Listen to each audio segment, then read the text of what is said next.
Now look, baskets aside, I think I've turned into a bit of a basket of excitement. They are a great band, Basket of Excitement. I think they're playing Laneways. Go on then, go on. I don't think I've ever been as excited to talk to somebody as I am for our next guest. Now, you may have heard of them before, no big deal, they're just the Backstreet Boys.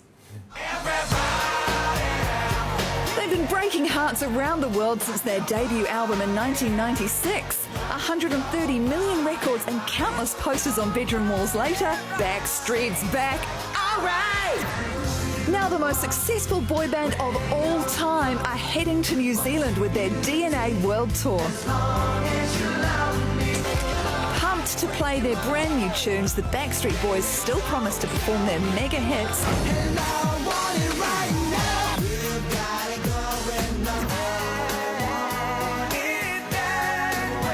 And of course, those dance moves. Oh, that one's a banger. Hey, joining us now from Las Vegas, please welcome Howie and Brian from the Backstreet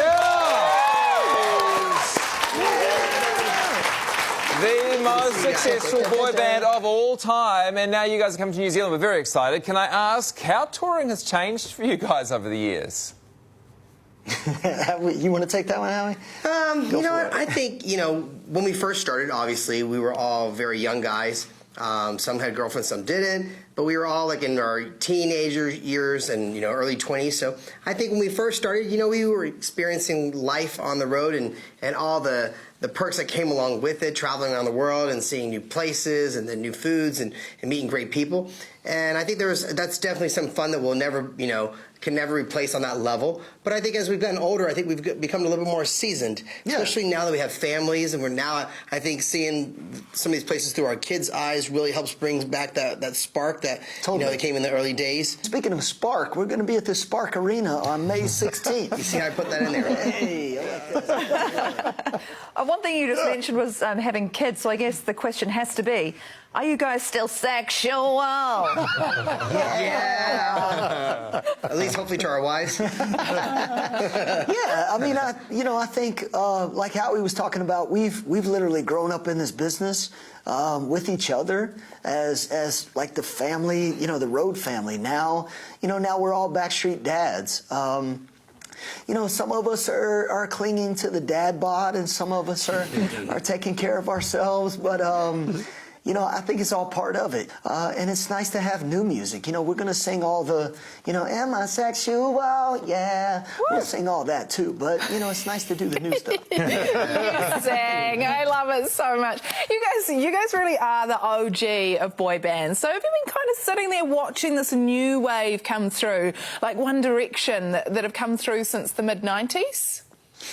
Well, I mean, One Direction, I'm a huge fan of One Direction. I mean, those guys are super talented individuals. I remember them coming up, and I went to one of their first shows in Atlanta at the Gwinnett Arena in Atlanta, down the street from my house, and I realized that they didn't do a lot of dancing. And so I had a question in the back of my mind. I'm like, wait, they're like a boy band, but they don't really dance, and they'll play a couple of instruments, but at the end of the day, they had great songs. They all had individual talents that they brought, together to make that band what it was. But again, we're kind of that patriarch, that dinosaur that doesn't really exist anymore. We're the last band standing. We joke about it all the time. There were so many boy bands and pop bands that came up out of the 90s. And, we really stuck to our guns. We wanted to have a career. We were running a marathon. It wasn't a sprint. That's what we talk about all the time. We wanted to have good quality music for, a long, long time. And I think we've set out, we've done that. We've stuck to our guns, and we're proud of that. So. Yeah. Good on you, survivors. I identify. I also identify with dance, used to do a bit of dance. But as I get older, I find I can't do some of my earlier dance moves. You guys finding the same? Well, the only thing that we don't do, I think, is go down on our knees because a couple of the guys have had knee replacements. AJ, Kevin. We want to get back up. Yeah, so, you know, we want to get back up. It's like, Backstreet's down again. It's like, oh, God. You guys were last here in 2015. Do you have any memories of New Zealand? If you make them nice, you'll be selling tickets right away, I can tell you that. If you make them nice. Definitely. I mean, I remember it's beautiful the first time we came there. A few of us went across to this little island. I think it was called Waiheke or Yep, Waiheke. Does that sound? That's it. Waiheke? Yeah. Yes, and I'll never forget because it was the coolest thing because I'm really into Sauvignon Blancs, and it was like this wine tasting tour on mopeds. Why didn't you take me, Which the two don't Howie? sound correct. Well, I actually probably saved you because I think I crashed the moped just a little bit. Oh, but it was that's okay. when you crashed. Yeah. Oh, my gosh. Okay. But so I learned that, you know, wine tasting and mopeds don't go exactly together good. But it was a fun time. I'm surprised you had to learn that, to be honest. I was like 40 years old by that point, but you know, a little later on life learner on certain things. Well, we can't wait to have you guys back down here again. Thanks so much. The Backstreet Boys, everybody. Thank you, guys. I like them. Yeah. I like them.